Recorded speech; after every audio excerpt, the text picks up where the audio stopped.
Hello and welcome to yet another community service. This is part 2 of our 10 or 11 part game, an Onyx Path premiere game of the brand new Trinity Continuum Aberrant 2.0 rule system. My name is Kyle, and I am the host, producer, and story guide for this game. And I'll just take a quick moment. If you're there in chat and you hear my voice, you can hear everything that's going on, let me know if the system sounds good, if there's any glitches or purples, because we can't tell what Twitch is getting as we are pushing through. But nonetheless, here it is, the 10 to 11 part weekly 2-hour event that starts 10 p.m. Mountain every Tuesday from now until the end of the year, except for 1 week hiatus when I go off to a catacon.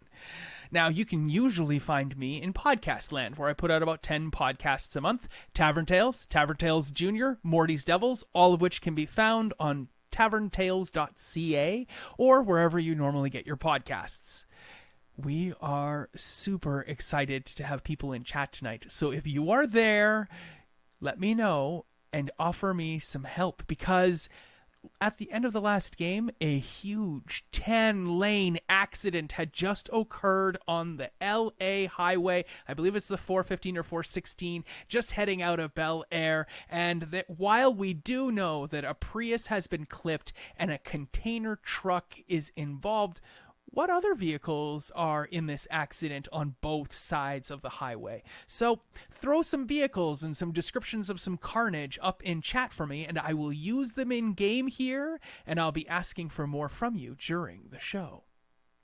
And now for some news from our sponsors. The Kickstarter Scotland's Creature Collection 5e is active at Kickstarter.com. Handiwork Games and Onyx Path are bringing the best adversaries from the history of the Creature Collection to 5th edition. Scotland's Creature Collection 5e is a full-color, one creature per page hardcover bestiary for the world's favorite role-playing game. And also, Deviant, the Renegades Kickstarter, is also live at Kickstarter. In Deviant the Renegades, players take on the characters of the remade human beings who have been transformed into something else through the action of human actors. No millennia-old curse, moon spirit's favor, or supernatural watchtower change the remade into what they are. Their state is the result of chanted spells, long surgeries, experimental treatments, bizarre accidents, or alchemical poisons. Their creators, progenitors, if you will, have human faces. They are people who saw what lurks in the shadows of the world and wanted power for themselves. Many remade, devoted, still serve the shadowy conspiracies that changed them. The player characters are renegades themselves, remade, who have escaped the clutches of their creators. For now. Alright, let's move into episode 2. With the pulse from the EM blast washing over the characters, with the light of the eclipse washing everyone out in essentially grays and blacks, all electronics are completely knocked out. But that hasn't stopped concerned friends and relatives and coworkers from reaching out. So as part of our player introductions tonight, we are going to do some voicemails from key NPCs, because in community service, the NPCs most relevant to our PCs are all played by the other players. So let's turn things over to the players and kick it off with some voicemails, shall we? Let's have Sarah call Velvet. In other words, let's have Velma, which I'll put up here on chat. I think I've got Velma in here. Velma, call Velvet's Isabella Sterling. All right. Isabella, darling, I can't get a hold of you. I've called 911, but all circuits are busy. I don't understand what that explosion was. The water main has broken and your apartment is flooded. It's ruining your whole apartment. 911 is just, they can't come. Their circuits are all busy, darling. You need to call me back as soon as possible, please. Cool. This is Velma. Let's hear what Isabella Sterling's voicemail machine actually sounds like and have Velvet introduce her character. Did we do the introduction first or the voicemail? Yeah, introduce yourself and then do your voicemail. That would be best. And sorry for not setting that up for all you players to begin with. It's all good. I'm playing Isabella Sterling, like the Silver. You've got to say the whole thing. It's like a Tribe Called Quest. She's pretty much kind of like the love child of the Goblin King and Mother Monster. Just a whole mess of fabulous and irreverent. And this is her voicemail. Hi, you've reached Isabella Sterling, like the Silver. I can't come to the phone right now. I'm probably doing something fabulous. Also, if this is anyone in any form or position of authority, you've got the wrong number. Great. So, Velma, would you like to do your voicemail one more time for us? Oh, sure. It may not be the same, but we'll do that. It's okay. Isabella, darling, I've been trying to get hold of you. I've called 911, but all the circuits are busy. They're not coming. All the circuits are busy. I don't know what that explosion was, darling. I'm freaking out here. Your apartment has flooded. The water main's broken. Everything is wet. Everything is drenched. You have to call me back immediately. This is Velma. Velma, your landlady. I love it. Sarah, why don't you introduce yourself and give us your voicemail? Awesome. Hi, my name is Sarah. I am an artist from Huntsville, Alabama. I do some streaming online on Ars Mythica. You can see me in the chat room in here every once in a while. You can follow me on Twitter at that little handle up here. My character is Samantha Blackwell. She is an archaeology doctorate student, and her voicemail is, "Hi, you've reached Sam, not able to get to the phone. I might be on a dig site or buried in a tomb somewhere. Please leave your name and number, and I'll get back to you when I can. Thanks." And I believe it's Aunt Julie who is leaving a voicemail for Samantha. So while I pull up Aunt Julie here, we'll see Paige throw on Aunt Julie's rap. Yes. Samantha, that's really not a professional voicemail. You should really change it if you ever want some work. I'm telling you because I love you.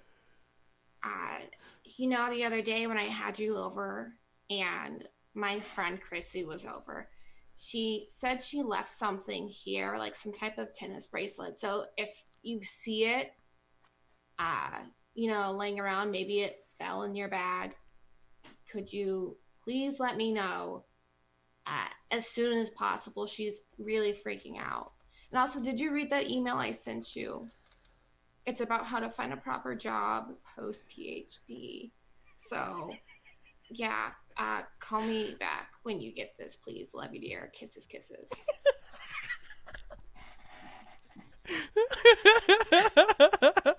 Oh, man, I hate Aunt Julie.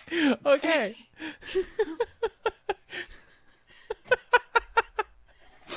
Oh, man. Oh, okay, Paige, why don't you introduce yourself to everyone, and we'll do Jess's voicemail. Hi, I'm Paige. I'm known as D&D and Paige on Twitter. You can find me on Scraticus on Mondays and here for the second time on Tuesdays, as you already know because you see me here. And I'm really excited. I play Jess. She is a person with a huge personality, as we all know already. Super friendly, not awkward at all. Athletic college student. And this would be her voicemail.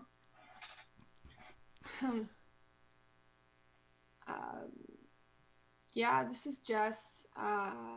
Just leave me a voicemail. Mom, Dad, I'll call you back when I get this. Yeah, after the beep, leave it. And I believe we're getting a message left for Jess from Fred the coach. Is that right? Did I get that right, Nat?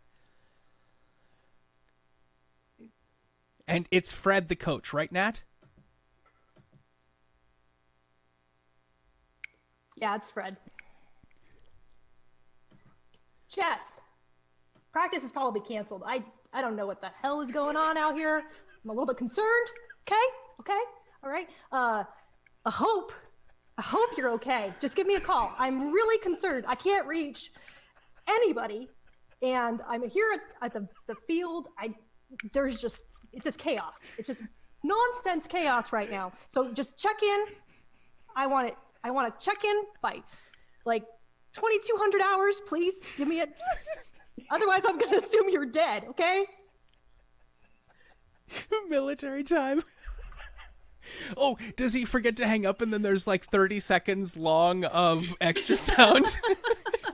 It's just like a lawnmower going on in the background. Oh, I love it. Perfect. Okay, so why don't you introduce yourself, Natasha, and tell us about Ash. Hi, I'm Nat. You may know me as Ashes for Foxes Online. I am a host of Meta Machina podcast, and you can find me on Twitter, posting really stupid memes most of the time. Ash is the punk outside of the Circle K, smoking constantly. Probably gonna give you the side eye. That's all you need to know. Does Ash have a bunch of piercings and whatnot?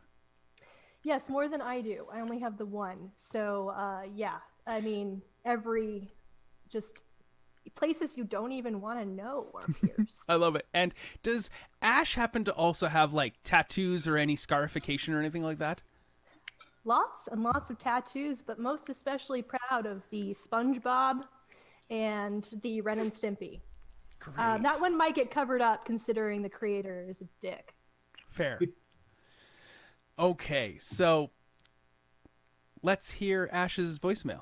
Did we miss that already?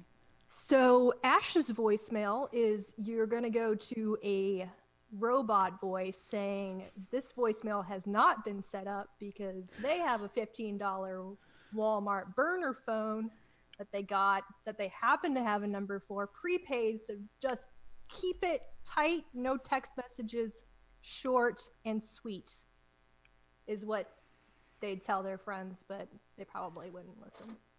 That's cool. Let's say that it allows for one voicemail for emergency's sake and also for the color and context of what we're doing today. As Carl is playing Ash's former boss, I believe is what he is, right? The Circle K manager, Owen. I guess that's one of the things I should have done. While we did figure out that it was the coach, it was Aunt Julie, and we had Velma, the landlady, and who else? That was everybody so far. So let's see what Owen is like. The big brother. Oh, Owen's the big brother of Ash.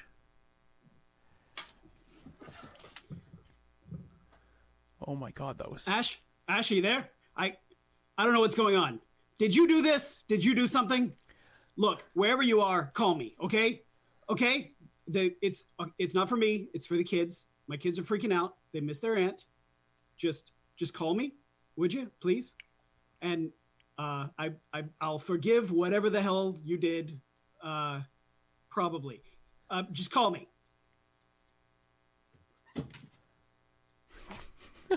Love it. Oh my goodness. I love it. Was that a full blazer and a sweat and a scarf? Yes. I love But it. to be clear to chat, I believe that's my brother. My brother and I have kind of a strained relationship. Yes, it definitely sounded like that, didn't it? So let's now turn from Carl's Owen character into Leo, and he can introduce himself. Hello. My name is Carl Jordan. You can find me on Twitter as RPG Carl. My primary game, a bi-weekly D&D home game, has just wrapped up. But you can find me here on Tuesday nights playing Aberrant, and starting in about 3 weeks, I'll be in a game called City of Mist that's on the We Are Nerdsmith channel. My character is Leonard Upton. You will recognize him as your typical elderly Anglican cab driver in any large city. He is good-natured. He tries to be a good spirit about everything. He doesn't always do things right, He's got a very eclectic background with a wide range of things he's done in his life that give him plenty of stories to draw upon. And this is Leonard's voicemail.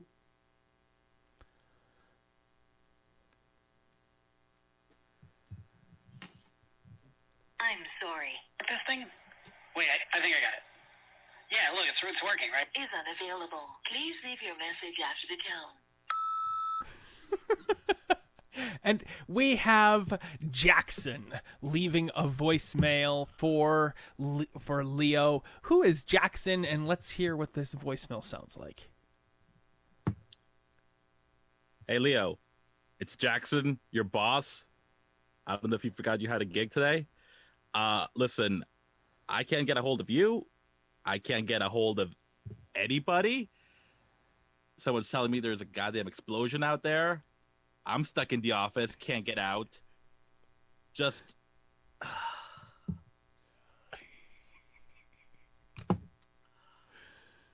Listen, if you're out there and you get this, you just give me a call. Let me know where you're at. And if you get a hold of anybody else. And, I don't want to keep bringing up what happened about the community service, but just... If you're anywhere near that explosion, your ass better not be in the company car. All right, you have a good one, pal. If you could just get back to me, that'd be great. Oh, what a great change of character there. Okay. There we have it. That is everybody. Has everyone's introduced themselves, right? We're all good. We all know who these people are. These poor figures doing 200 hours of community service, not consecutively, out there on a hot August afternoon on a Saturday on an LA highway. An accident has happened. I don't know if I've seen any accident bits yet. Has anybody thrown an accident bit into the chat for me? If you have a chance, throw me up a vehicle here and let us know what other vehicles are currently involved in this accident across 10 lanes of divided highway in Los Angeles itself. Where last we left our characters, the EM blast was traveling through them, knocking out all of their electronics. If they have a phone, it is definitely now a brick. And they're a coruscating sea green foam-like substance, a seafoam substance, is washing out towards them all as we ended the last game, an eclipse in the sky. This is the Nova event. This is what makes these 5 characters aberrant, and as a result, I am pleased to announce the very first change to their character sheets. So you may all add in order this. Ash, you have gained 1 stamina permanently. Samantha, you have gained 1 cunning permanently. Jess has gained 1 presence. Leo has gained 1 stamina, and Isabella has also gained 1 dexterity. Because for those listening at home or on their computers or on their phones, I just want to let you all know these players gave me the right to make their Nova Eruption happen and spend the 150 experience points on superpowers that they don't know they're getting. So now that the eruption has happened, we can see that there is a Tesla filled with sleeping dude bros who are all definitely still asleep, has gone roof into the back of a semi truck that has flipped, and it is now on its side. It's destroyed as well. Goodbye to the Tesla. It is leaking some sort of fluid, but it is not gasoline because that would make 0 sense. I have been told from O'Roulahan that there is a pale blue Pinto hatchback with a grandma drinking brown derby. I have no idea. That definitely has screeched to a halt, and there is a little blue Ford Ranger that is about to impact the back of Grandma's Pinto hatchback, and we all know what happens when a Pinto gets hit from behind. So We are now in initiative. Our characters are standing on one side of the highway. I forgot to mention that there is also a prison bus on the opposite side of the highway with about 20 prisoners and 3 armed guards, in cowboy hats, the big thick sunglasses, the big curly mustaches, wearing their brown sheriff county marshals outfits, and the prisoners are all wearing almost identical orange jumpsuits, but instead of saying community service on the back, these orange jumpsuits all say county jail. While other people get some of these other vehicles that are involved in this gigantic Good Son style pileup. For those who've seen The Good Son, I highly recommend that car accident and then nothing else from that movie. I will see if I can input the order of operations for how this initiative is going to unroll and put it into the image here. So while I do that, why don't I get what Natasha's Ash is up to?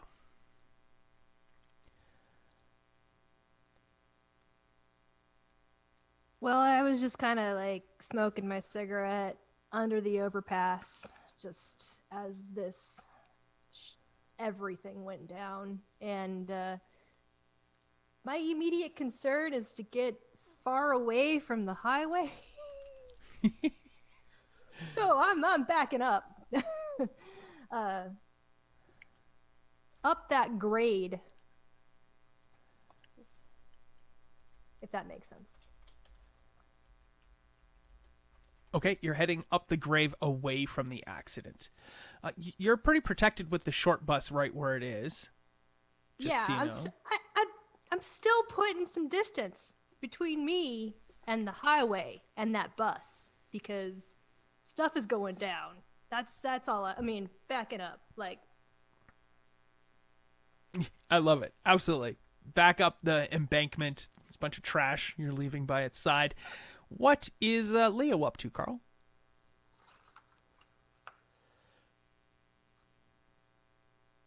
I think you're muted. You're muted, bud. After taking in everything that's going on, he's similarly trying to move far and quickly away from the crashing truck that seems to be posing the most danger.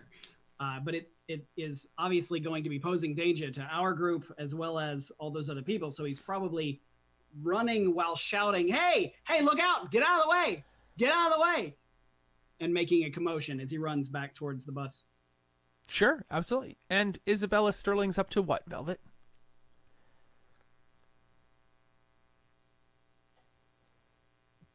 She's probably gonna just gaze at the accident for a couple of seconds. That whole deer in the headlights when there's a train wreck type thing. And then she's probably gonna also back up because, somebody didn't just sink a battleship. They flipped the game board. Yep. Cool. How about Samantha, Sarah? So Samantha is picking up trash as she sees this chaos headed her way with that chem truck and the ooze that's barreling down the highway, and she just drops everything, turns and starts running towards the bus. Maybe if I can get in the bus, I can not get affected by this chemical stuff that's just flowing at me. So she's at the bus trying to knock open the door. Cool. Great. Get inside. And Paige's Jess, what are you up to? If I see this ridiculousness coming at me, I'm just going to hightail it the other way using my mighty sprinting skills as a track and field athlete. So I believe Ash starts out in front of you and then you quickly pass Ash.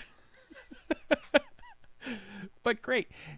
No matter what, this green seafoam type substance is going to hit you, all of you, as you're running one way or the other, unless you do something to stop that from happening. In the new story guide system, my understanding from reading the rules, and I haven't had too much time with them, so if there are people who are developers and writers of the books, and I've gotten the rules wrong, hit me up in Discord later and let me know just how bad I've been. But my understanding is this. it's different from a lot of other systems. I present this scenario to the players. It is their perspective as players to either accept it or do nothing or choose. But when they make a choice as to do something, they're going to tell me what dice pool they want to roll. They're going to say, you know what, I want to make some sort of intelligence and drive check to climb onto the hood of the side of the vehicle and climb on top of it. However they wish to get out of the way of this sea green foam that is churning across the highway towards them, they will make that determination. And I will not make the decision as to what dice they're going to roll. They're going to roll it. I get to come up with the complications that potentially come from the action that they're undertaking.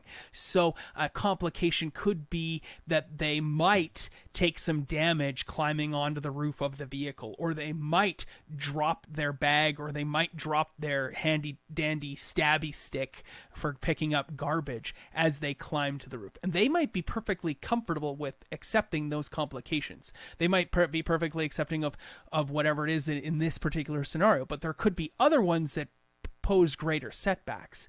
And what happens is they roll their dice, and if they get at least one success, then they are successful. And by being successful, they're allowed to implement something called enhancements, which could be that they have special things on their character sheets, like they have a scale above and beyond, or they've got mega dexterity, or they have some sort of ability that allows them to have an enhancement that allows them to then add additional successes to the successes that they've got. And as well, if they got more than one success, they can start buying off these complications that I've put upon them. So if there's a complication of maybe dropping the pick, but they got the 2 successes, well, I guess the complication they want to keep the pick, they can spend one of their successes for that. So it becomes more of me telling them what the possible complications are, and then them telling me the story of what they choose to do from the action that they undertook. I have one last bit on that.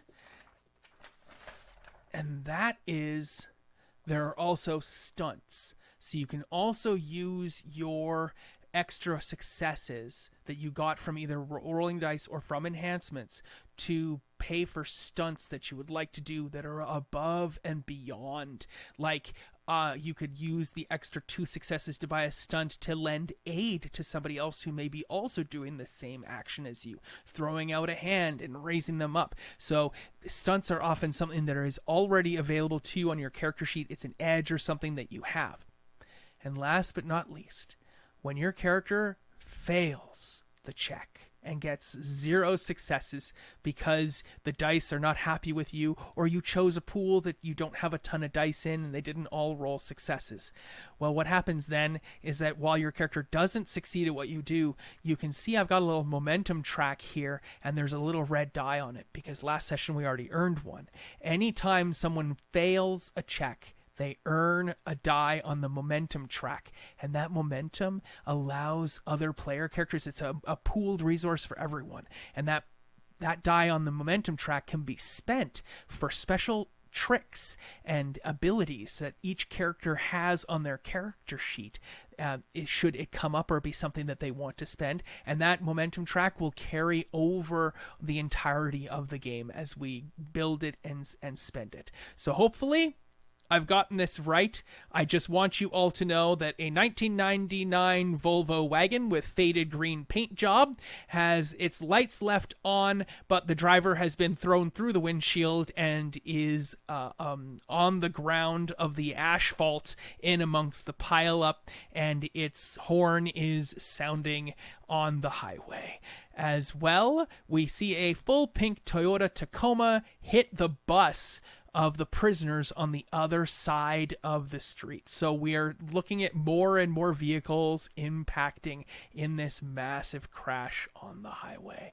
So tell me, starting with so how we're going to do it, starting with Ash before we get into initiative itself, we got to all avoid the green seafoam if we want to. So I hope while I was talking, everybody picked their dice pools, and you can tell me what you're trying to do. Last time I was really stoned, I watched Prometheus, and I learned that you're supposed to run to the side, not towards the thing that's coming at you. So I'm going to run up that embankment, and I'm going to use my athletics.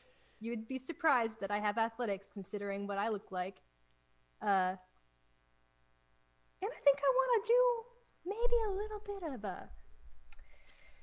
just some pure might to get myself up towards that pillar holding the overpass. Sure. I see a complication of you potentially tripping as you run up the hill, or you getting winded as you go up the hill. So you could end up tripped and winded as you run up the hill. I'm rolling. Go for it. Ooh, that is And of course, the third complication would be getting hit by the green seafoam. 4 successes. 4 successes. Excellent. So one of those complications, the green seafoam, is 2 to buy off. You have 1 success. You have 3 additional. Would you like to buy off the green seafoam and trip, or buy off the green seafoam and be winded? Winded. Okay, you are winded, and you suffer a setback on a future check. There we go. Leo, how is Leo getting out of the way? What's his dice pool? I really like your suggestion that you may not have made consciously, and that's that he's going to use his understanding of vehicles to try to get on top of the bus as quickly as he can. And I was seeing that as sort of a dexterity and pilot. Wow, dexterity and pilot. Cool. Okay. Yeah, I love it. Of course, the complication is the green sea foam. So that's two successes will buy off the green sea foam if you manage to get that. Then as well, I see a complication of you falling off the vehicle and becoming winded, or you lose your items to the ground as you climb the vehicle. So go for it.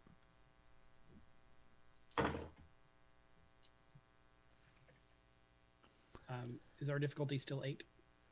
Yes, your I difficulty have is 1 still 8. success. Oh my! So you are successful. You get to the top. Do you have any enhancements that allow you to get to the roof of the vehicle faster?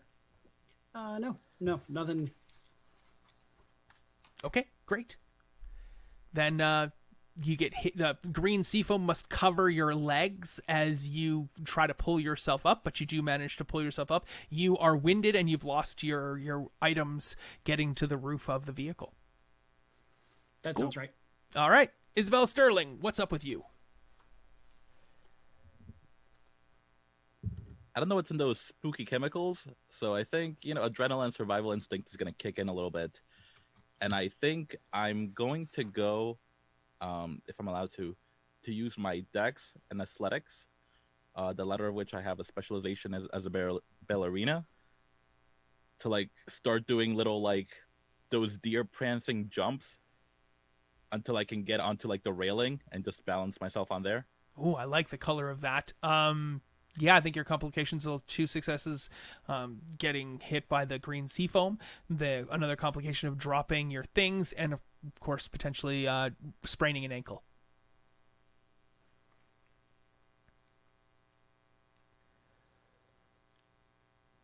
Two successes. What would you like to buy off with your 1 success? You could buy off not spraining an ankle. You could buy off not dropping all your things. I will buy off not spraining my ankle. Sounds good. You drop all your garbage bag and your pick go flying. You describe that for me as you land gracefully on top of the railing. I think definitely it starts out with me using the garbage bag and the stick as little props for this little survival dance, and then as I leap onto the railing, I will just toss them dramatically to the side. I love it. Do you say anything or flourish when you get to the railing? Definitely flourish when I get to the railing, just a classic, and then look around to see if anybody noticed, and become very disappointed when nobody noticed because they were busy surviving and stuff. Cool. A bunch of normies. I love it. Sarah, what's Samantha up to? So she was trying to get into the bus, and I'm assuming that the bus is probably locked at this point. So she's not able to get into the bus, so she's going to try to climb on top of the bus using dexterity and athletics. I don't think Sarah knows me very well. You made an assumption already that the door was locked. I love it. Yeah. I got 1 success. Wow, I think the green seafoam hits you pretty virulently because you're closest to it. Describe for me your success of what you're trying to do. The failure, of course, is dropping your things and getting covered by the seafoam. Okay, so she's gonna try to climb up the door and use the mirror as like the side mirror on the bus as sorry, like a just foothold. just to change your language there. You are successful. So to describe the things your character actually does. Okay, she climbs up the door, puts her foot on the mirror as a foothold, and like launches herself up onto the hood of the bus, and then tries to scramble up over the mirror using the windshield wipers as foothold, like knocking one of them off of the bus as she just scrambles up to the top of the bus. Basically kick the crap out of the bus. Yes. I think the mirror gets knocked off too. Love it. Okay, perfect. And lastly, Jess, outrunning Ash. I'm gonna hope so. Using my athletics, especially of sprinting, I'm gonna use my athletics and dex and try to outrun it. And I'm a free runner. I have the edge of free running, so I got that flow. So apparently, I can reduce the number of successes I need by 2. I wonder how that works. I think in this instance here, you would just gain 2 successes of enhancements from my understanding. So when you roll, if you get a success, you'll get that. So yeah, the complications there are the same as they were for Ash's Ash.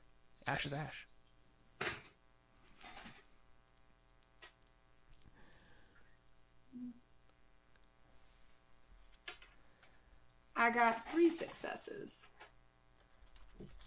Oh wow, awesome. So what do you choose to buy off? It's 2 successes. So 1 success is you immediately get you succeed. You have 2 additional successes to buy things off. You could buy off getting hit by the green seafoam, you could buy off getting winded, and you can buy off getting tripped.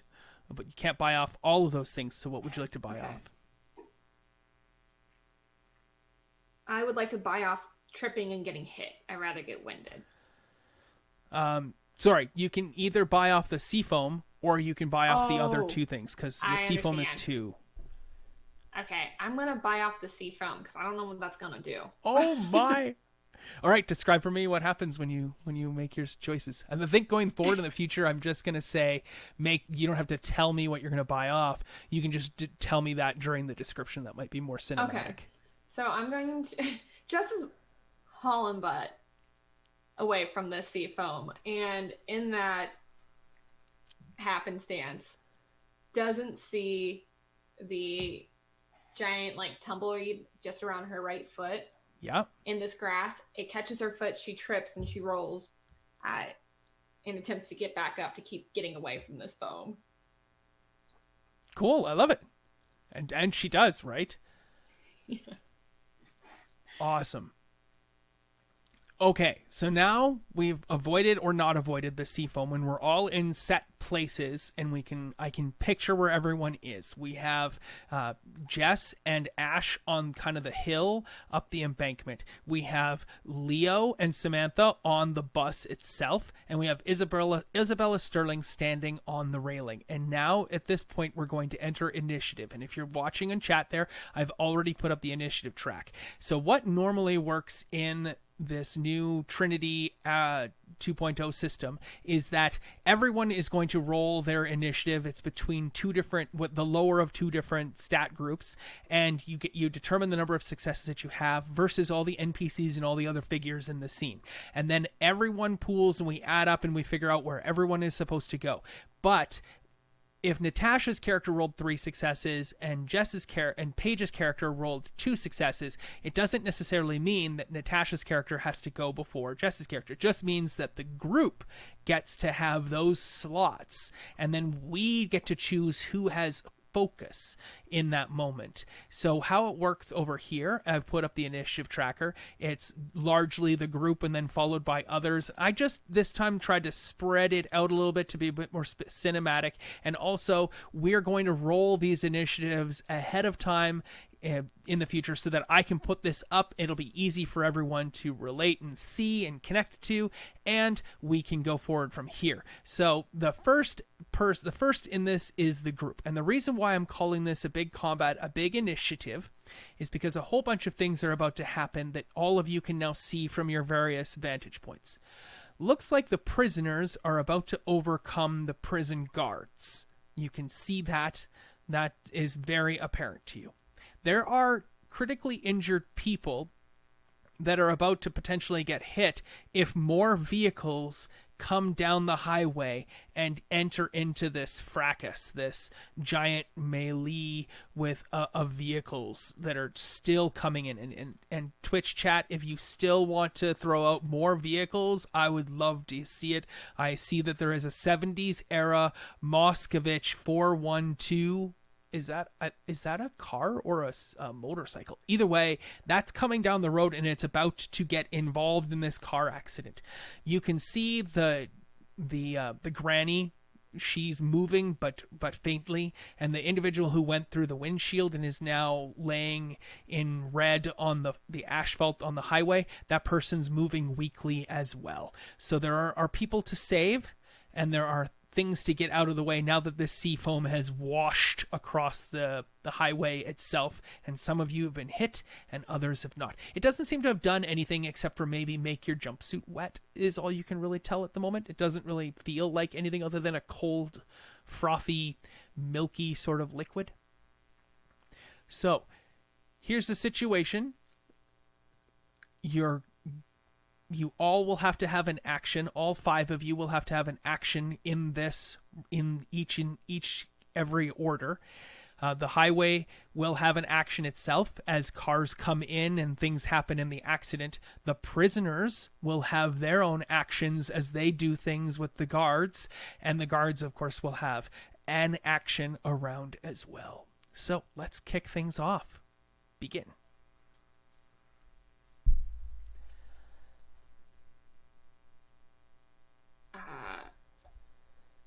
I think I'm the first run, and Jess gets up, untangles her foot, and however long that takes is just trying to get away, but is trying to look around as she does it to see who's around her in this chaos.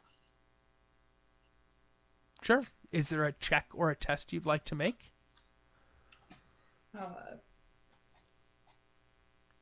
Trying to see if there is anything like perception.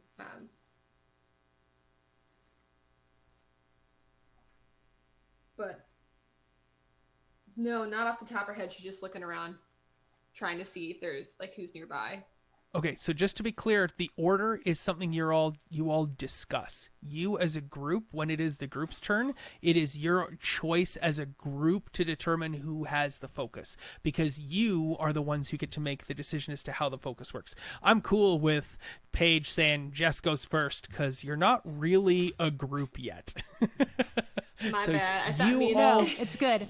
You all will pick who gets to go and who has which turn. And you can say, I want to go last. There's a thing I want to do at the end of the round to kickstart help for the next round, things like that.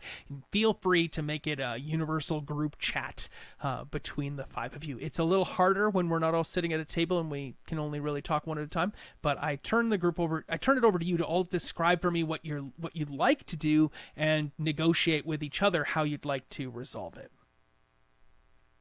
And so Jess looks around, and you can all gladly make a very simple perception-related check without having to have any complications or having any stunts or anything like that get involved. I will offer one caveat as the story guide. It is far easier to gain superhero powers when you do heroic things.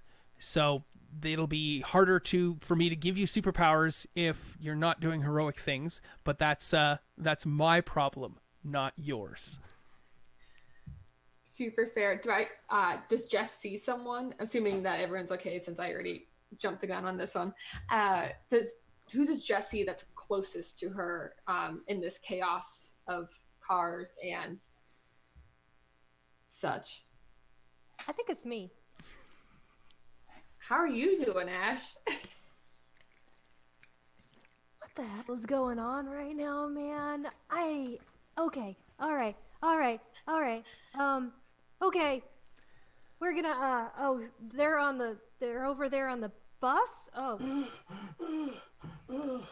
Oh God. Are All you right. Hey, are you guys okay? I'm drenched. That crap hit me. It's fine. It's fine. Cool. Maybe just stay there. I don't know. I hope this stuff isn't flammable. God. Is it? It was a really good hustle, Pops. 10 out of 10. Did she say flammable? Are you okay? Are you gonna have a heart attack or something? Because like, I don't think I know CPR. It was just a lot steeper of a bus than it looked. Okay.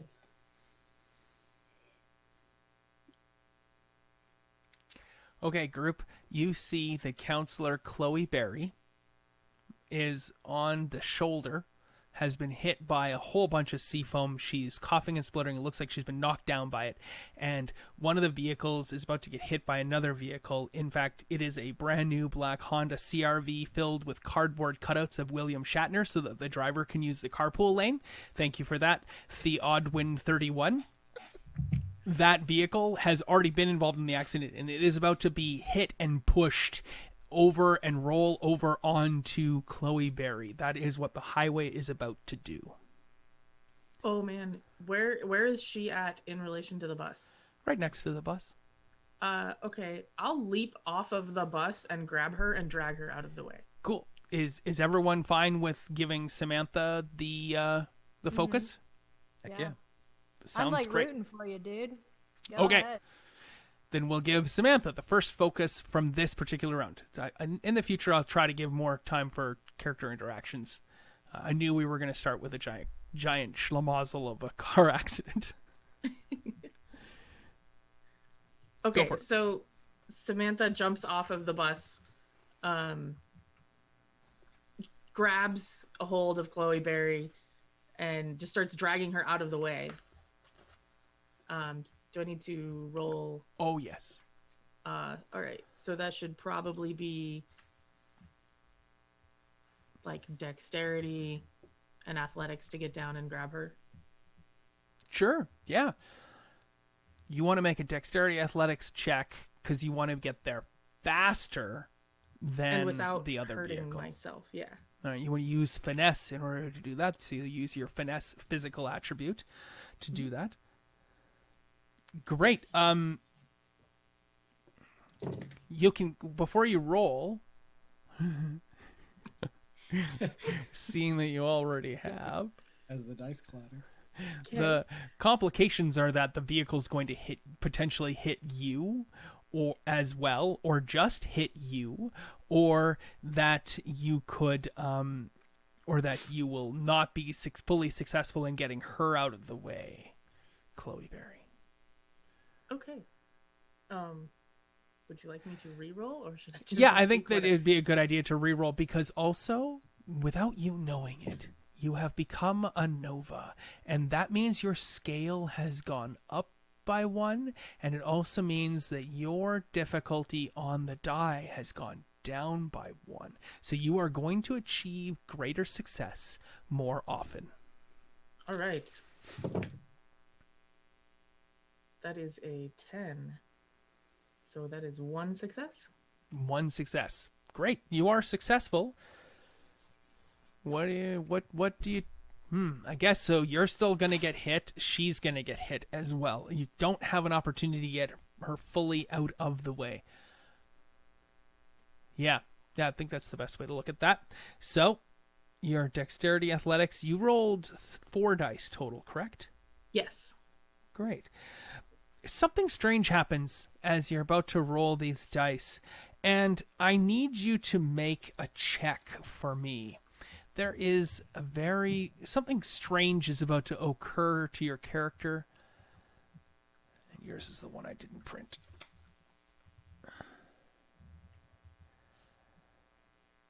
And I need you to roll 6 dice and tell me how many successes you get. Oh, nice. None. Wow. Okay, then all of those things happen. Exactly as we described it before. Well done, Kyle. We've definitely made... Thank you for rolling those. You really got 5s and lowers on all of those dice? Yes. Okay. Yes. I rolled 3 1s, in fact. I think that's a botch. So... Oh.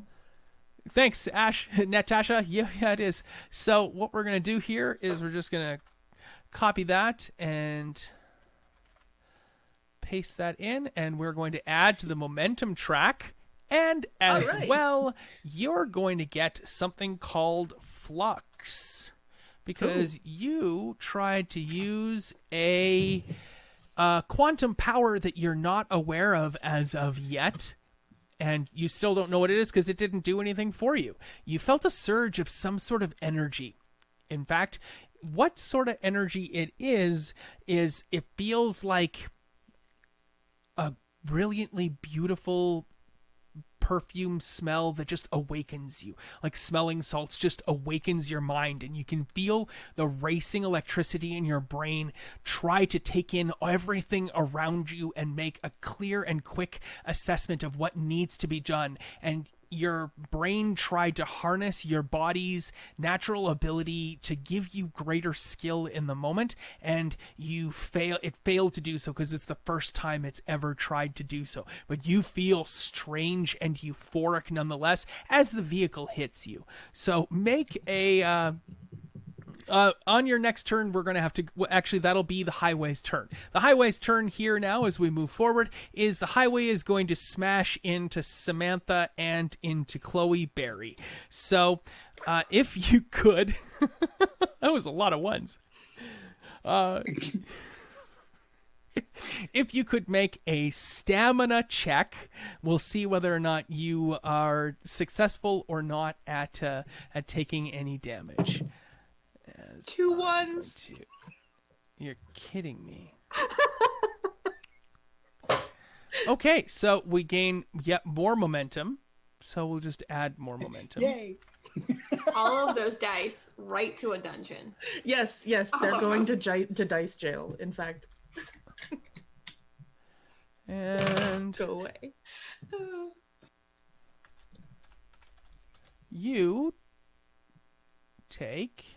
Why isn't it...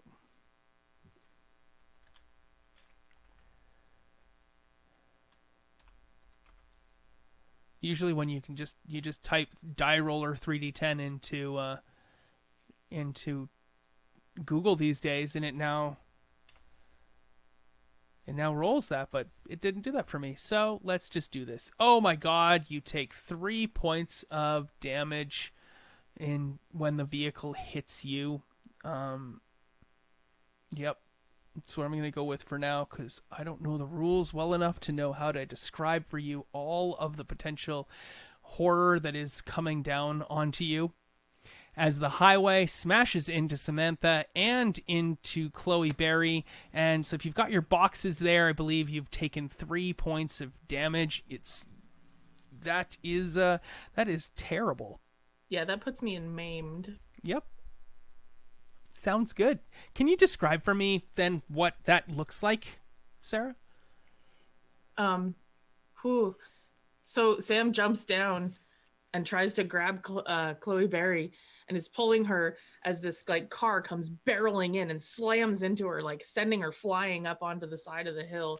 Like her limbs are just splayed in all different directions. She's like, her legs underneath her back. Her hat is like somewhere over there in the ditch. Wow. I love it. And I love that you threw the hat away. If I had any sort of thing I could give you, I would do so. Yeah. All right. That was the highway's turn. We're back to the group.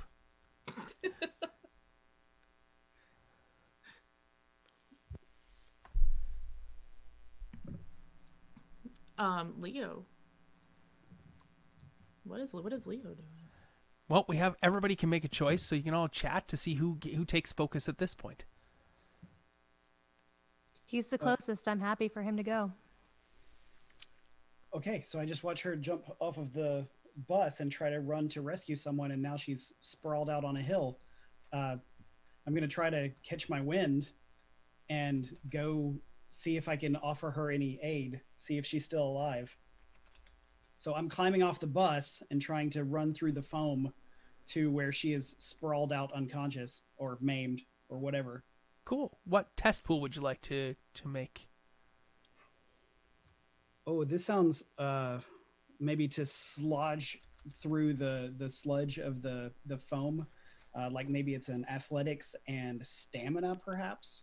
Well, I don't Since think he's she's already winded. too far away. If you would like your principal die check to be the healing, or you can split your dice pool and do 2 actions if you'd like. But I think she's not that far away if you want to dash over and do healing. Or maybe she is too far away. Yes, Samantha has been clipped and she's just thrown further away than you expected. So yeah, you're going to have to make your sludging, running trudge to get to her, hopefully in time to save her life. Yeah. Okay. Do that. You like it? Leo. All right. So he is going to run athletics, which he is terrible at. Cool. I won't And even tell you what stamina. the complications are. Oh, okay. Yeah, I love this. Is his difficulty still an 8? No, well, not anymore, but if you rolled any 7s, that's fine. Okay. Tell me, what'd you get? 1 success. Then 1 success is enough for you to be successful, but not to buy off any of the complications, because you don't get there in time. But, Ash, Jess, both of you standing on the hill see light suddenly come out of Leo's eyes. Not just like electricity sparks out of Leo's eyes as he's trudging. He's trying to get around the vehicle to get where he needs to go, and he's not quite there. You can see what's your character's emotional feeling as you don't quite get there in time because you get caught up by something else to avoid combat, to avoid damage from another vehicle. What is the look on Leo's face? Determination. So you see this determination flare from his eyes, and lightning shoots from his eyes, and shoots from his outstretched hand. Leo doesn't seem to see it, but the rest of you all see lightning reach from Leo and hit Samantha. What?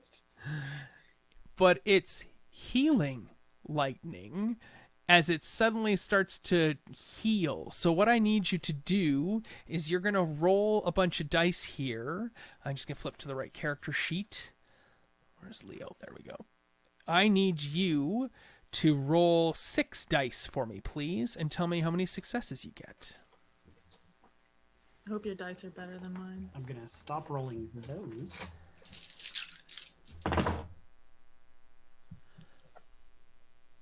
Two successes. Yes, so you heal 2 wounds of Samantha's immediately. Because With lightning. Yes, this healing lightning that suddenly like shocks and jump starts. Samantha, is your character carrying a phone? Yes. That doesn't work anymore. But it didn't work anymore anyway. That's true, but it has suddenly been overcharged and now wiped out. It's a brick. Literally can never be turned on again. But your character is suddenly feeling a great deal more reinvigorated and healed. And everyone where Leo's eyes were is now just living electricity. It does not seem as though his eyes are there anymore. It's just electric. When he blinks, he definitely the lightning goes away, and then he opens his eyes back up, and you see the sharp brilliance of lightning on him as this healing that he's done at range has now taken effect on Samantha. You don't feel probably too happy at the moment, Leo. But I'll leave you to decide how you feel, since you just reached out your arm and you didn't feel anything happen. Didn't really feel it or notice it yourself yet, what you've done. It's the prisoner's turn, and a bunch of the prisoners grab one of the guards and wrestle his shotgun from him. Cool. It's the guard's turn. The guard attempts to get the shotgun back and fails to do so. It is now the highway. So we talked earlier about our two good friends, Grimy and... what was their name, guys? I put the piece of paper away. Grimy and Rough, Ricky and Joe. And they're over by the back of the bus, and they scream, "Look out!" as they dive out of the way because an SUV... I didn't see anybody else throw me a new vehicle, so I'm going to go with a Hummer, because that feels like a Los Angeles-style vehicle. A bright yellow Hummer with a license plate that says Bumblebee on it. Goes and just smashes into the short bus and starts careening towards Isabella Sterling on the railing. And it is going to roll to hit Isabella Sterling. Will I be successful? Oh my, I have 3 successes again. All right. Do not. Do you have any? Let's see if you have. I need you to make a stamina check. How do I Isabella make those? Sterling. Well, you're going to roll your stamina of 1 die. No, never mind. You're just going to take damage, aren't you? You also take 3 boxes of damage. Let's just do that. All right. Note to self, I can now not read superpowers anymore, and I can go back to read the basic rules of the game. Next time, for sure. Oh, and there is... I will use this as a great opportunity right now to let you all know that Onyx Path has an app that you can download on your phone. I don't know if it's just for iOS or if it's for other systems as well. Hopefully Onyx Path in the chat will tell us, but I know that it is great. And if you back their Kickstarters, like you've recently backed the Aberrant Kickstarter, the Aberrant dice is now available. All you have to do is just connect your profile, log in, and boom, you're done. Juster Carl tells me that he has it on Android, although Carl could have probably just told me that over voice. And it is a great thing to be able to roll dice with a quick tap on your phone right there in front of you, and it'll help you because it's got the numbers colored for the proper Aberrant, and you can just drop the dice in. So use that if you don't have physical dice at hand going forward, my players and people in chat. Now, you've taken 3 points of damage, Isabella Sterling. What would you like to do, group?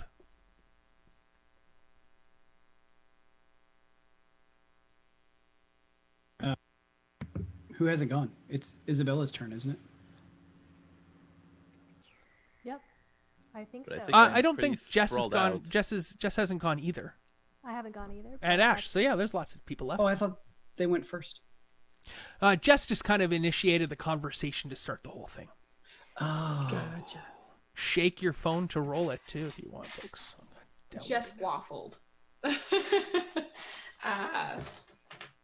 okay. Does anyone want to go first? No, picking Jess.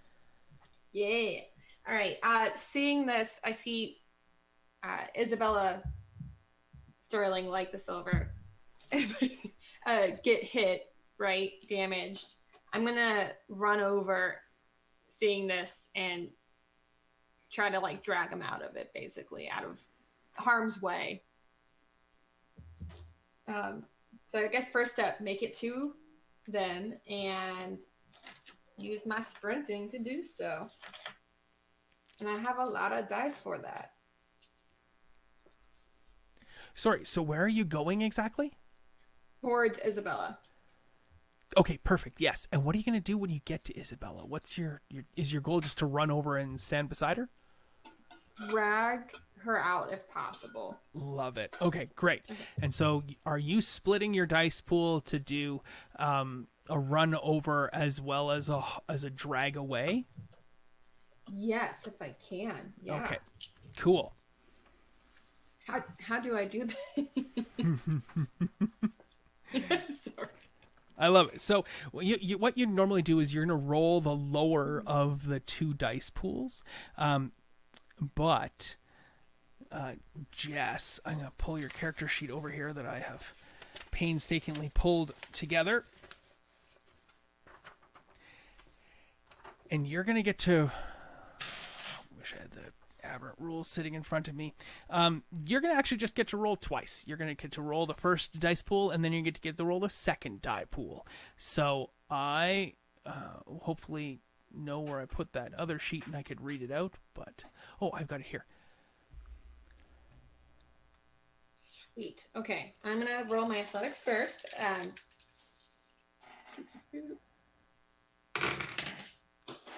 Ignore that one.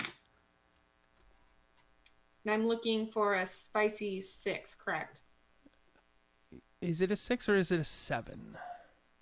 Carl, I turn that to you. Is it a 6 or a 7, Carl? Should be 7. Okay.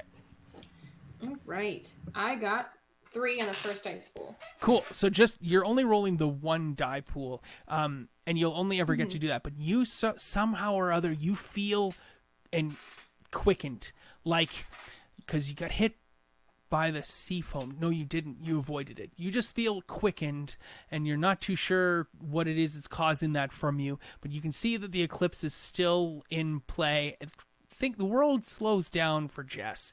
And what happens is that when you try to do more than one thing, you get extra enhancements if you are successful in doing that. So how many successes did you get on your die roll? On my athletics die roll, I got 3. So you actually got 4 successes. On your check. So boom, you're done, and you get to do both things. You run over, you grab Isabella Sterling, and you start pulling Isabella Sterling away.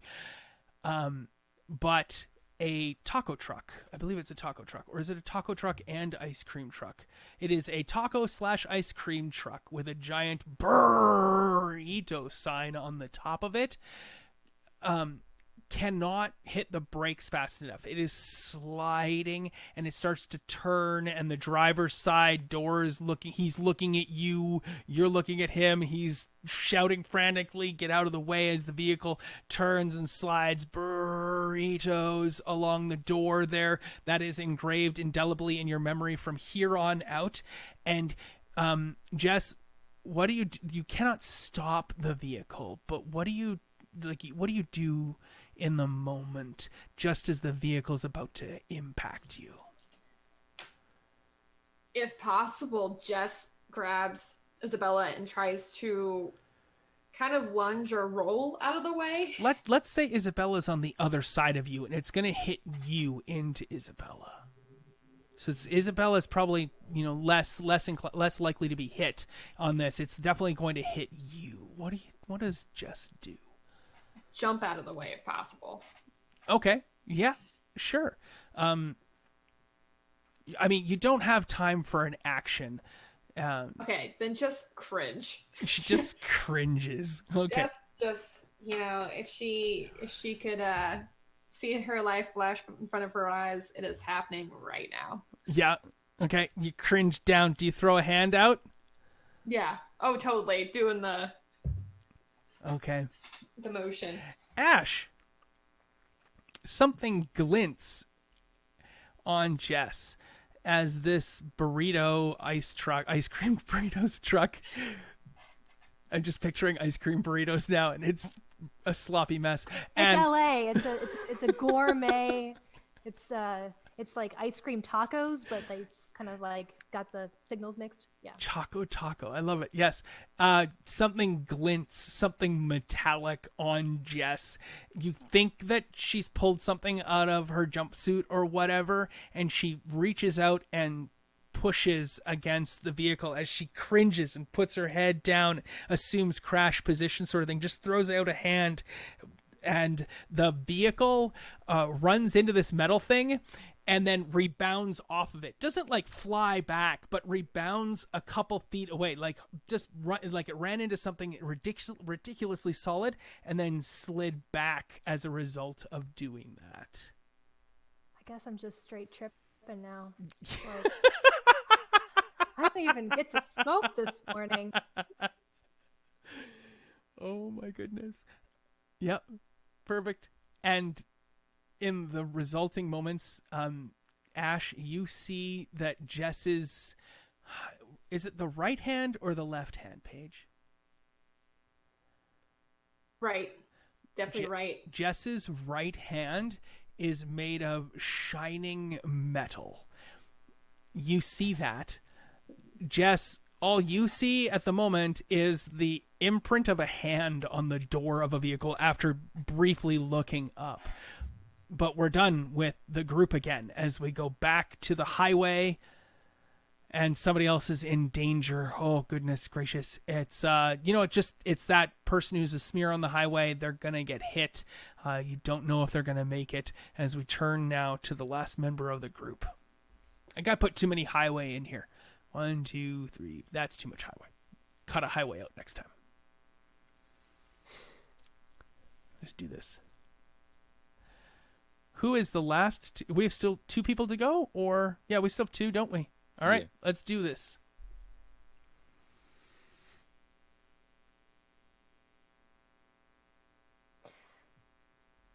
I mean, I think I'm laid out from that hit, so it might be Ash. Yeah, you have to have a turn no matter what at this point, Isabella Sterling, so. All right, I will take a turn to do... What can a maimed person do here? You can take a turn to rest and recuperate. Oh my goodness. Something I will do that. strange is happening to your body, Isabella Sterling. Can you describe for me how you were broken and battered and what was wounded on you? I think, given that I was hit from the railing, it's very GTA style. I think... I don't know if that makes sense for the visual of Jess dragging me, but I'd like to roll over the top of the car that hit me. Cool. Yeah, okay. You roll over the car that hit you. Yeah, I like it. And what's physically wrong with you? I think based on how I was standing, it probably just completely shattered, like her left arm and a couple of ribs. Yeah, okay. And your shoulder probably too? Left a nice smear on the windshield. Well, the pain seems to wash over you in the same way that seafoam liquid washed over you or the pulse washed over you. And you feel suddenly... let me just get to your character sheet, Isabella. Yeah, you feel something fiery in your veins suddenly ignite. And it feels like an acid or some sort of horrendous base has taken over. It's pulsing, creeping, and it starts from where the pulse first hit you and the seafoam kind of spread across your legs. It starts from there and it radiates out quickly. Once it gets to your heart while you're laying there, it suddenly pushes virulently right towards the moments of your damage. And while we are only in the eruption phase, when your Nova powers first ignite, they ignite with like huge ferocity. Like Leo's ability to heal is much greater and much more capable than it probably is once his powers settle down to their normal level. Isabella Sterling's ability to regenerate her injuries that she has suffered, these brutal injuries, all of them are immediately repaired as your arm literally flings itself around as the bones are knit by this virulent, pulsing agony, this acid in your veins. For those who are looking, you can see that all of the visible veins of Isabella Sterling are no longer blue or purplish. They are all an angry red sort of color and coloration looking to them. But the skin of Isabella Sterling is this gorgeous complexion, this beautiful, unmarred perfection, except that every time she breathes out, it's like an off-color, yellowish or greenish vape smoke every time she breathes out. And your body is healed before your eyes. witchcraft. Indeed. Let's see now. We are back to the highway. I think I skipped the prisoners. You've all been otherwise engaged with other things. The highway shatters Isabella Sterling's glasses. Damn. Unfortunate highway. As we move now to the group and we get to our last player.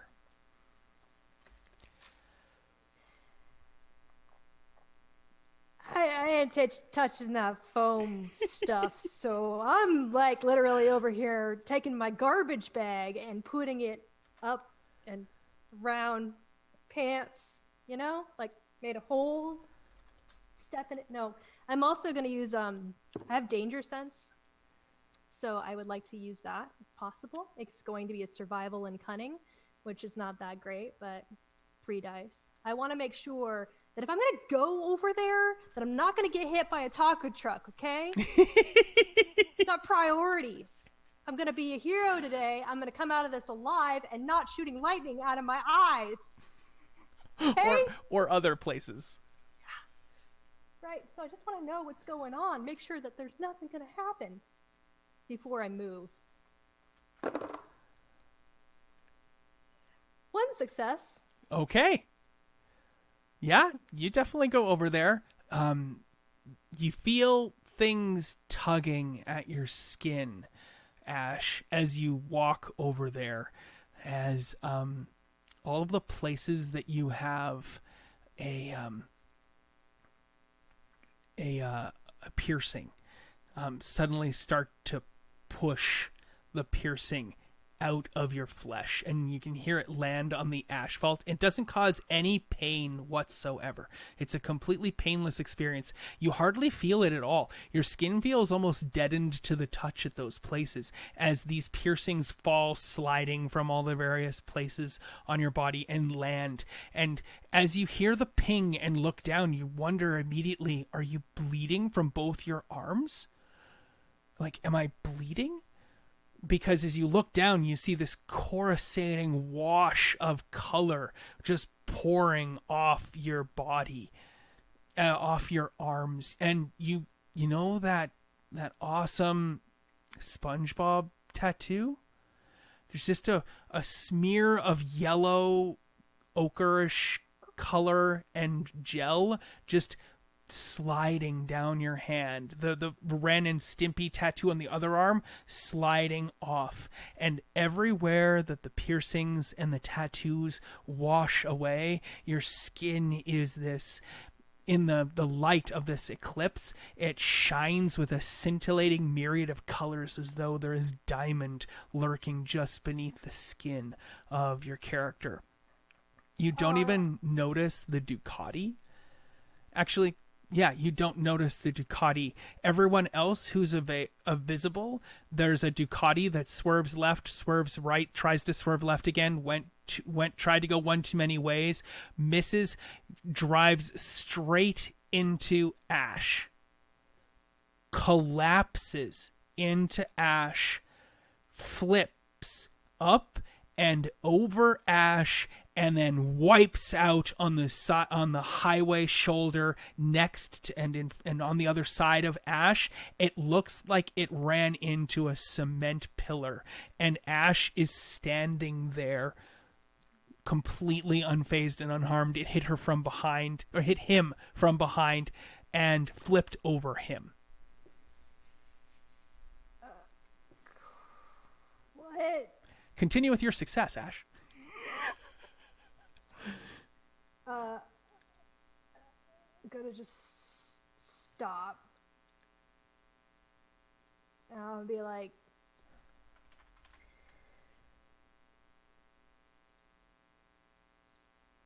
I'm gonna be looking over at the prisoners. I just want to make sure that they didn't turn into giant people. But I just want to make sure that there's no. I just really, yeah. I'm just trying to pay attention here. Like, what's going on? There's smoke coming off of one of the prisoners. You can see they're just standing there, smoke pooling off of this prisoner. They've got one of the guards with in both their fists, their leather, their brown warden sheriff's jacket there in their hands, and picked him up off the ground, shaking him. You can see smoke pouring off of this prisoner. We gotta get out of here. Is everybody okay? Isabella, I'm going to Isabella. She's on the ground, right? Isabella's on the ground. You look at Isabella and she looks perfectly fine, healthy, complete, in good shape. Guys, we gotta get out of here. Stuff's going wrong. It's going wrong. I love it.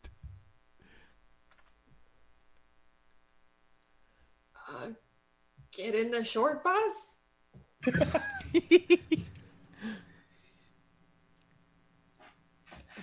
What the hell just happened? I think I just saw my whole life flash before my eyes. And it was a solid 8. Finish running up to you. Are you okay? Are you okay? Whoa, don't touch me. Don't touch me. You get away from me. What's wrong? Whoa, no. Don't touch me. You took a direct hit. You flipped. And like you a shot rat lightning ball. out of your eyeballs. What are you talking about? Don't touch me. I think you're delirious. Look, you may have a concussion.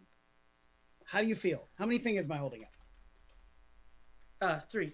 Okay. We need to get out of here. Where's Cherry Berry? Where's the lady? Chloe, Yeah, Chloe Berry. Where is she? looking around. Chloe Berry is laying on the grass in the little ditch that leads up to the shoulder there, not moving. But you okay though? You can move? I think so. I think so. I'm a little sore, but yeah, I can move. Okay, I'm gonna hustle over towards Chloe Berry. Okay. What's your intent here? To check her vitals, see if she's alive. Okay, yeah, sure. Okay, we're still in initiative. So there's been a moment here of regrouping and recouping. I'm trying to open up Discord and share with you the powers that you've earned and learned already, so that you kind of can flip there if you feel you're capable of doing so, and learn about what your character's abilities are.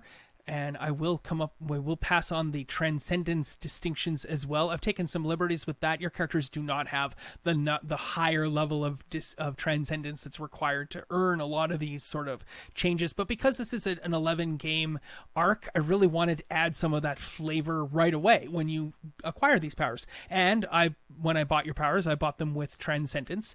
And so you're seeing the otherworldliness already come to being as we see Ash's skin is glittering diamond in the light. It shines myriad beautiful colors anytime direct sunlight me into hits. One of the Twilight vampires. God damn it!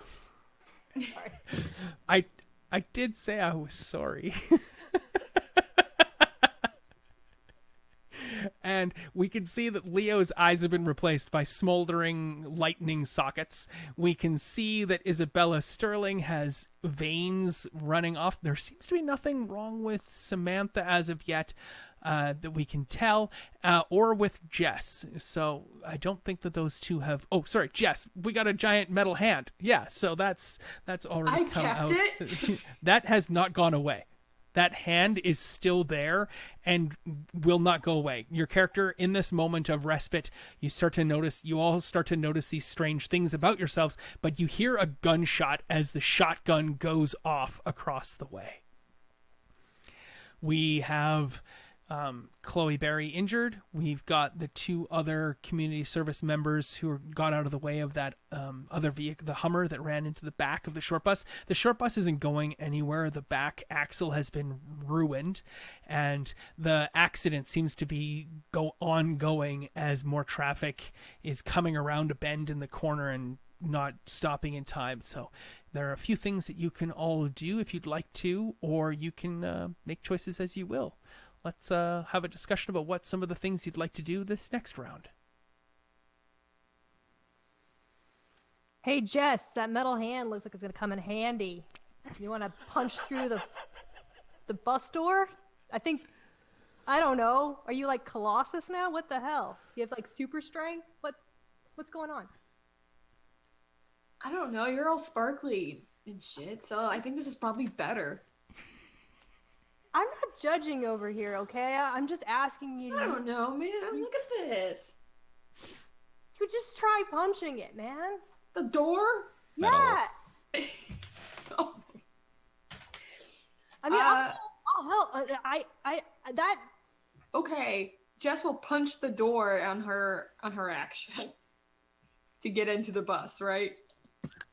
Sure.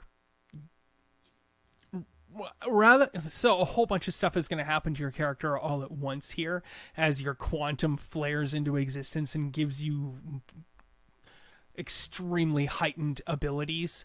I know you wanted to, you punch the door right through the other side of the bus. I'm not even going to make you roll because you've suddenly, not that you've acquired mega might, it's that you actually have this thing called boost, where your character suddenly uses quantum energies to boost a bunch of your physical attributes, and you boost this huge amount. It increases your scale beyond what you've ever expected before. And scale, the book describes in a really cool way. So a human being that's really, really fast could race against a cheetah. If a cheetah is scale 2 and a human is scale 1, the difference isn't super noticeable. But a human racing against a race car is almost, why even roll? Because the number of successes that come from each change in scale increases dramatically. So if you're one scale over somebody, each one of your successes counts as 2 successes. And if you have 2 scale over somebody, each one of your successes counts as 3 successes. So it grows in this manifold way that shows that your characters are just becoming beyond human. And when you have Mega Might 3 to punch a door, like normally you would punch a door and you would maybe get a dent. Like you punch that door right through the other side of the bus. Cool. 2 doors. Crap. Okay. I think this was damaged by the foam. I don't know. I'm just gonna get inside. Do we leave? What do we do here? What the hell? There's that dude, a cab driver. I'm over in the ditch trying to pick up Mrs. Barry. Yeah, everybody get on the bus. It's a great idea. Good plan. Hey, can you move? Like full on Indiana Jones style, I'm going for my hat. I love it. Okay, oh, good. Get to that in a moment as you go for your hat. Yeah, actually, that was really, really mean of me, Velvet, to destroy your character's glasses. Can I make an offer to give you your glasses back? Because I know that was a central tenet to your character's appearance and part of your characterization that you get to wear on stream to show us who Isabella Sterling is. Can I give those back to you if you'd like? Because I feel that was unfair of me before to take them away. You should use momentum to find another pair of glasses, but they look exactly like the ones that you just lost. No, you don't even have to use momentum. It was unfair of me to take away something that you were physically using to represent your character on stream. So I apologize. You can have those back, good. Velvet. Okay. Put your glasses back on if you want to. Now, we will return to initiative in a moment. Leo tells me that we'll all everybody can just have a free action before we go back to seeing what's going on with the highway and the prisoners and the guards. Leo has bent over Chloe Berry and goes to pick her up, and she strains away through his arms like water and seems to unconsciously slither away from him in the grass. What the hell is happening? That's exactly what Leo can hear Chloe Berry kind of say except she, yeah, that's exactly what she says. Trying again. Taking off my hat, trying to scoop her up. She definitely slithers away from you in this liquid, almost maybe gelatinous form. No! Don't do that! Don't do that! Stop doing that! I don't know what you're doing. Stop doing that! There is a storm ditch, a storm grate for the runoff off the shoulder just ahead. She seems to be sliding towards it, gaining momentum. Please stop! You don't know what's down there. Come on. You maybe can make out a voice saying, "I'm not controlling this." Trying to get ahead of her. And throwing my body in the way of the drainage ditch. Oh my. Okay. Yeah. All right. Cool. Yeah, we can continue with the scene. Like you're trying to save Chloe Berry. But we're gonna enter back into initiative here. So giving everybody else an opportunity to do a quick respite action. We've got the door blown off. Some hasty, shaky wonderings. What is Isabella Sterling doing after she picks up her glasses and puts them back on? She's gonna go and kind of assess the situation with the prisoners. That's what she was gonna do before that a car so rudely interrupted her. Okay, so we'll that's getting you right back into the combat, the action itself. I'll grant that you cross through the melee and you're in the median at this point before we enter the next round of combat. And what is Samantha doing?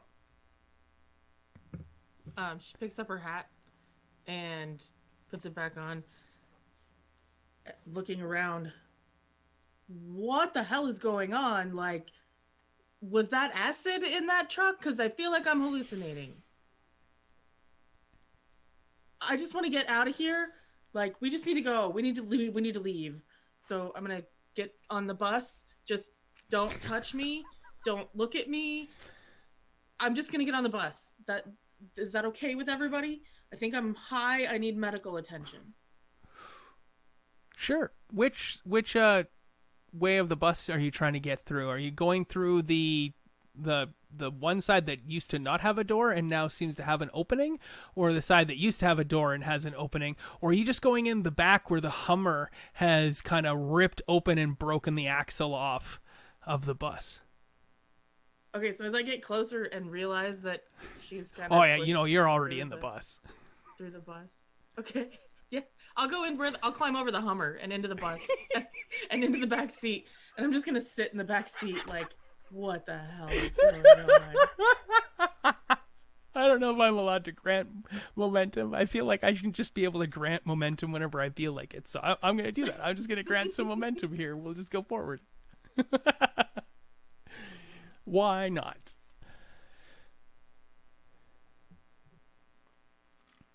Ash, I think you're the last one left. Yeah, so, like, I had already climbed the bus, and I'm assuming the door was away from the highway, and that the other side blown out was facing the other side of the highway, and I see the figure of Isabella just, and I'm like, what the hell? What are you doing? I'm like, no, okay, all right, this day's already just jacked. I'm gonna go grab Isabella and, like, get back here, like she's a stray dog. I love it. Are you insane? All right, you cross the highway to go and let's see.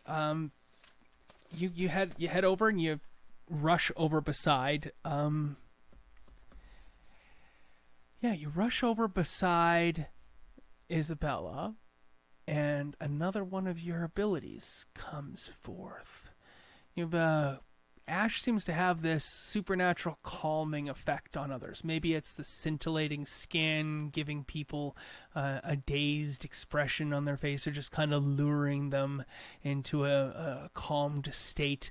But you now reduce the emotional atmosphere in the entire area by a whole bunch. As everyone who's there just kind of calms in the face of your character's presence.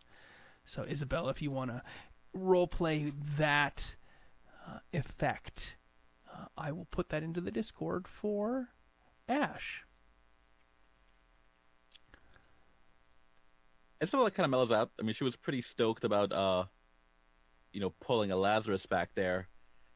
And as Ash kind of rushes over, she's just going to do that, like, really obnoxious thing where she just, like, puts her finger to her lips. And it's like, shh. Like, listen. It's okay. I got this. Also, I'm really digging the diamond vibe.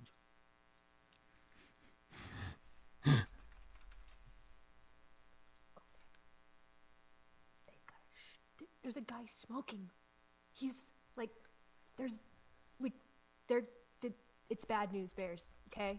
Like, we all got twisted, and I don't think that they've got like a shotgun, they've killed guards. Let's just get this back, reconnoiter the bus, okay? Yeah, maybe all of you guys got twisted, but I just got high and I'm hallucinating, and I think that's what's going on. I think we're all just hallucinating. I'm used to being high. I obviously I can't hear you, but I'm thinking that. So this is one bad trip, but we can make it through. I just don't think that we can do it with those dudes from the county jail. I've been to a county jail. Have you been to a county jail? Not officially. Okay. What I'm just gonna see if I can get them to help out, because, Oh, Coach Barry, melted. Honestly, I thought it would be a flying house that would land on her, not the rain, but that pulls out on that one. yeah. I mean, we're over the rainbow now, man. Like, but I don't think those guys are gonna help us unless maybe the jumpsuits. Do you think the jumpsuits? They like the jumpsuits? Yeah, one of us. I'll just appeal to that, because I mean, I'm all for ditching, but like, we're in the system, and if we walk away from this mess and leave them to make a bigger mess, that's not like a great look. Especially with Barry melted away. Yeah, I'm all for prison abolition, okay? But like, we need to think of our safety here, and I don't know what those guys are in for. I don't want to know. If you've got a plan, just that's cool. But just maybe we get the help for the people back there. Like I said, reconnoiter at the bus. I mean, you and Prep might be better for that. You've got the whole metal diamond thing going on. I can patch myself up, but I think I'm still kind of squishy. So Okay. All right. you might want to work on that. I'll handle this end. And if there's more bags, then that it didn't work out. Then you should probably skedaddle. Well, I'll stick with you for now. It's cool. We got it. Let's roll with it. Cool. Let's pan back to Samantha and Jess at the bus.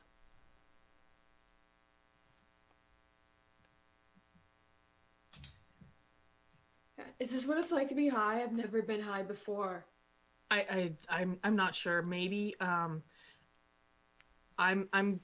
must be hallucinating, because right now it looks like you have a metal arm. Touch my hand. I don't know that I want to touch you. Just touch my hand so you can tell me if it's real or not. Oh, Come okay. on. All right. I reach out and touch her hand. Ha! It's metal. It's real. I'm not tripping. I hit it against the wall. Perfect. As Samantha talks to you, Jess, you do not hear her voice with your ears. You hear her voice in your head.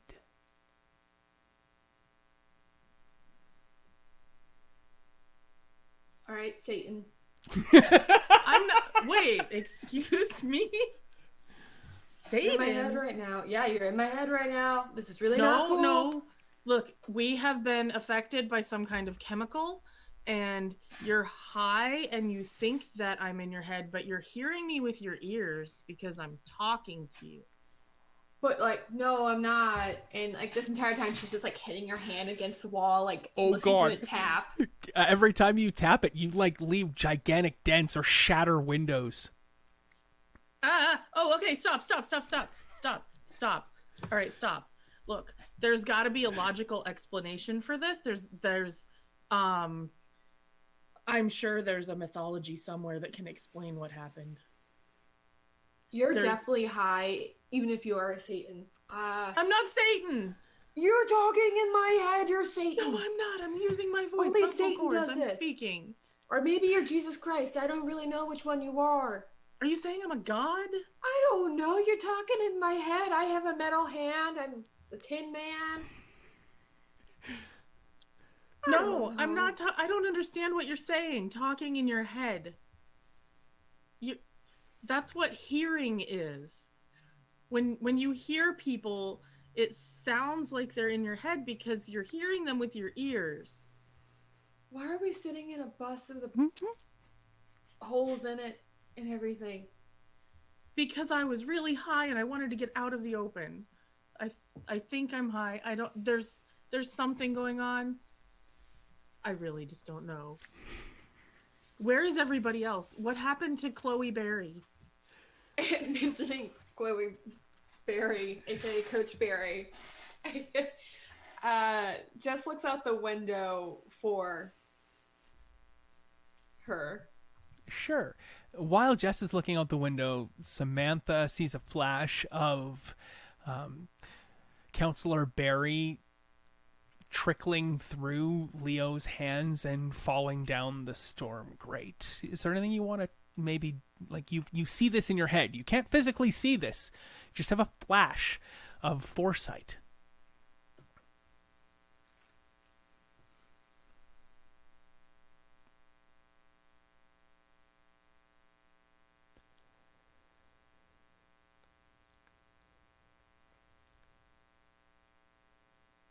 What would you like to do?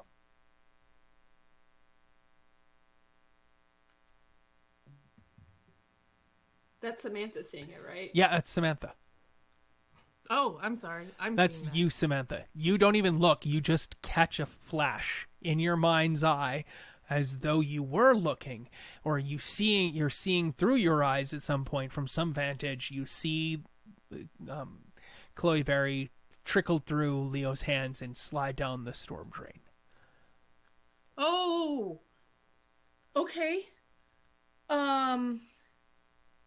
What would you like to do to not let that happen? I think that we need to stop Chloe Berry from gelatinously slipping into the sewer because Leo's not able to hold her. Does that make sense? I don't know if that makes sense. But okay, sure, and like goes out the hole that was supposed to be a hole. Not the hole she made beyond it. Yeah, I'm gonna scramble out of the bus behind Jess to try to help Leo hold something. Sure. You know what? Absolutely. Yeah, you don't see her sliding through Leo's arms yet. Leo is making an effort, an attempt to not let that happen. So what are you trying to do, Leo? You've thrown yourself in the way of the storm grate. What are you doing to try to stop this from happening? I'm treating it like trying to stop a liquid from going downhill. I'm trying to form a dam with no cracks as best I can to barricade this ditch, this drainage. Cool. As she piles up against me, I assume. You and Chloe Berry become intimately familiar with each other. Yuck. Only the way a fluid and a solid can.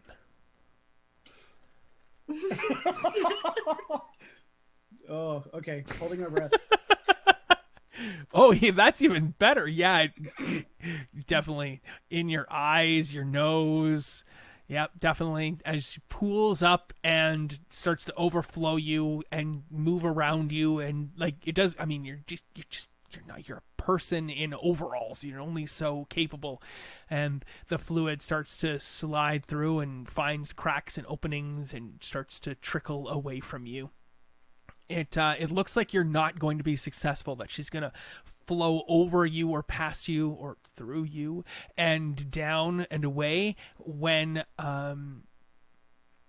Samantha gets seeing that it's about to happen, but it hasn't happened yet, and you're totally getting that familiar sense of deja vu that you've seen this and you saw this possibility and this eventuality happening. You have some ability, if you would like to resolve this, you can. Yes. What would you like to do? How would you like to do it? I'm gonna run to where this happened, and I'm going to rip my hat off and try to catch the liquid in my hat. Cool. Yeah, okay. All right, you save Chloe Berry. Yay! In your hat. Hi.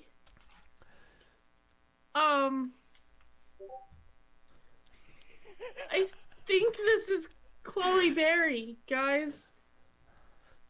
And Leo, you do not hear Samantha's voice. You think it. It happens inside your head. What did you just do? I stopped her from going down the drain. That is the weirdest thing. Your mouth is moving, but that's not where your voice is. You too? See? She's Satan. I'm not Satan. She's talking in your head. How are you doing that? I don't know, lightning eyes. What are you talking about? Look, I've got All of weird you can lady hear a all over siren in my the face. distance. Can we please go? There's a siren. Somebody's coming. We need to leave. It's way off in the distance. You can hear it though. And you look up, the three of you that are standing there with Chloe Berry in the hat of Samantha. You can see Ash and Isabella Sterling, like the silver, are about to cross the other side of the median into the fracas with the prisoners. They're heading into the prisoners. Look, that scene, I mean, when we left, that scene that looked like that was about to happen, is that the case, Velvet and Natasha? Isabella is. I mean, I'm standing there with Isabella. I am not going to leave her alone here, but I'd like to get back to the bus. I love it so much. Oh no, guys, what are you doing? That's the wrong bus. We're over here. Come on. Are you talking to me? I know where I'm at. It's probably not a good idea to go down into that foray of criminals. No. There's a lady in a hat here. Oh, I don't know what side is better. I have Chloe Berry. She's in my hat. Well, most of her, yeah. And partially on my face. Isabella, I'm like, go. Let's go. They need us. There's a lady in a hat.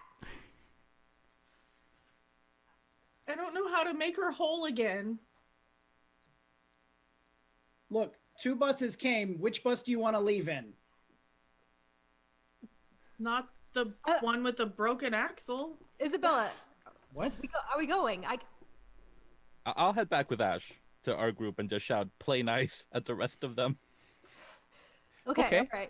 All right. And I get within range of you guys, and everybody feels a calming, smooth, right? Sure, yeah, that can still be effective. Okay. All right. Yeah. Now we're all gonna chill. Okay. I've been through bad trips. I've guided many meditation sessions. We're gonna do this together. You, cab driver, right? Yeah. See if this bus can run. Okay. No. Looks like the axle's broken. God. I know, y'all, but Mom and Dad are gonna be so disappointed I'm high right now. Oh, But it seems to be broken by a Hummer, and those don't break very easy. everybody in the This- Hummer. I'm gonna go check that out. This was my grandfather's hat. I really hope Lady comes out of it. Like, I don't know how to clean. I don't even know why. She's the one she's like the law, man. Why'd you bring her along? Well, Jesus. look here. Oh God, get it away from me. Look, we're not leaving anybody to drain into the sewer, okay? Maybe Let's she get to the wanted to go Hummer. there, you know? All right. I'll go see if I can get the Hummer working. I'll help pull whatever dead bodies behind the wheel. Sure. Yeah. I need to find something to pour Chloe Berry into that's more Garbage bag? permanent. Hey, you Yeah. know what? That's fitting. Are there any garbage bags? Tons left of around garbage here? bags. Yeah, I'm gonna there's pick up box a in there. garbage bag. Sure. There is one that's laying right nearby that Chloe. was left by you or Leo as you tried to climb onto the bus. Awesome. I'm gonna dump all the trash out of it and then dump Chloe Berry into it. Sure. Yeah, as you put her down, of course, your hat doesn't hold, so she starts to fall out of it. But for all intents and purposes, you pour Chloe Berry into a garbage bag that still probably has a couple pieces of trash in it. Definitely some gum, some broken bottle pieces and whatnot, for sure. I admire Alright. that because you could have got a new one. There was just like plenty of trash bags there, but Yeah. Yeah, well, she's the one who made us do this, so I like your style. Why didn't we just read books to old people? apparently that wasn't an option. Listen, Jess, I'm gonna walk you through this, okay? Calm, breathe in and out, and when you focus on like a color or light that makes you feel like everything's gonna be okay. All right, everything's gonna be okay. You look so pretty right now. Oh, well, You're like a diamond. What is going on? you know, like I haven't been called pretty in a long time, so. All right, no, but seriously, Ash's appearance is very androgynous in appearance, very angular features, very rail thin, supermodel style-esque. And based on Ash's clothes, you can definitely feel like Ash is a unique individual at this point. Physically. And, mentally and socially as well, Ash is the most unique of people. And since I have all of your attentions, we will begin the process of conclusion on today's episode as we focus in on our group of 5 community service laborers. The highway accident is still occurring. The prisoners are still over there about to overpower some guards. And what happens next remains to be seen next week, with one small snippet that each of you can provide as a small means of epilogue to close out today's session. Starting with Carl, because he had his finger up. So Leo is beginning to try to repair the Hummer and get it in usable condition. But I would also like to point out that we had 2 other community service guys that were with us Yep. that were also hit by that wave. And I think we lost track of them after that. They got out of the way of the Hummer before the bus got there. They're just over by the Hummer, crouched down off to the way. We'll get to them next session, possibly. Then Leo is recruiting their help in getting the Hummer pulled out of the bus. Sure. Moving on. What is Isabella Sterling up to?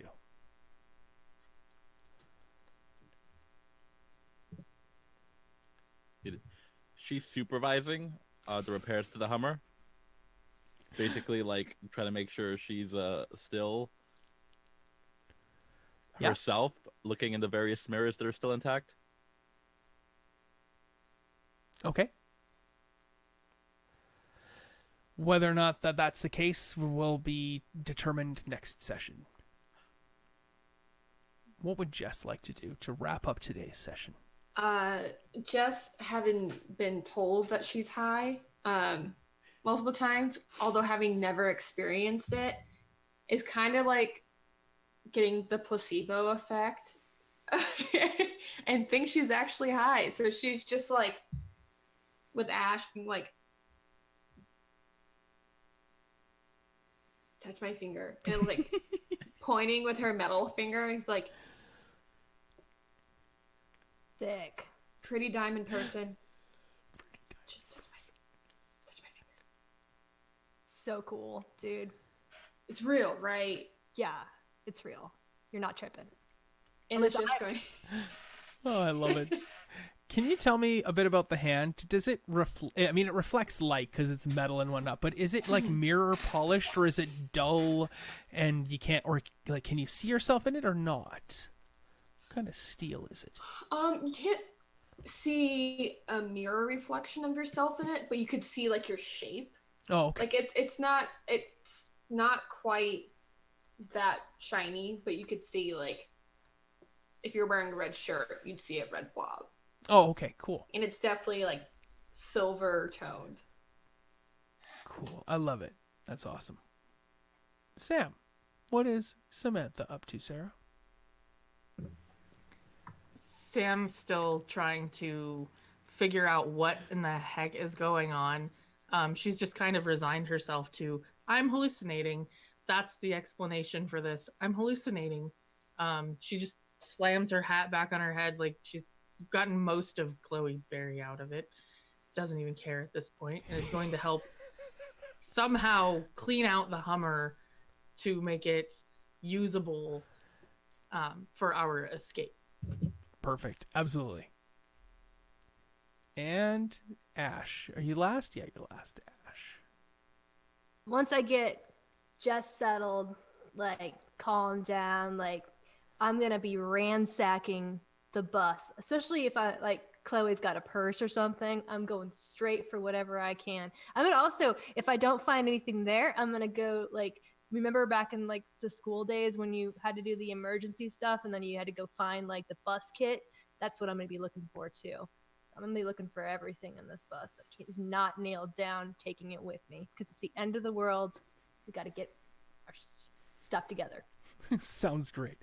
As these characters madly comb through the bus, put Chloe Berry somewhere safe, extricate the Hummer, we pan back, and if you're interested in what's going to happen next, come back next week on Tuesday at 10 p.m. Mountain Time for the next 2 hours as we determine whether these heroes are going to save the day or run away.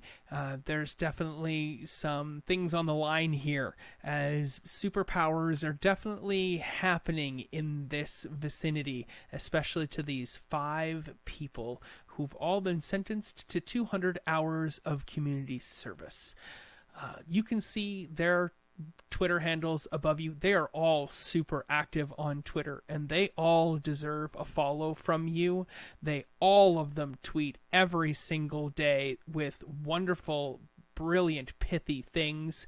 And while Nat says, no, that's not true, she's probably the pithiest of the group, in my opinion. There's lots of things happening for these people, and Twitter is the best place to find out what they're up to. Check out where they are. Hopefully us 6 have brought you together, and we've created a little community of friendship and camaraderie and role-playing fun today. It is 2 minutes to midnight, and so without further ado, knowing we've reached the end of this particular session, a little bit behind where I thought we'd be, but then again, we're finding out about superpowers. When we come back next week, I think we're going to find out a whole lot more as we move into the rest of community service. I'm Kyle, and as I always try to end every episode with something important, I just want to tell you this. You're not part of a community unless you are of service to it. And that's why I have created community service, to show that these 5 individuals, flawed though they may be, can be of service to the greater community at large in one way or another. Thanks from all of us. Have yourselves a wonderful evening.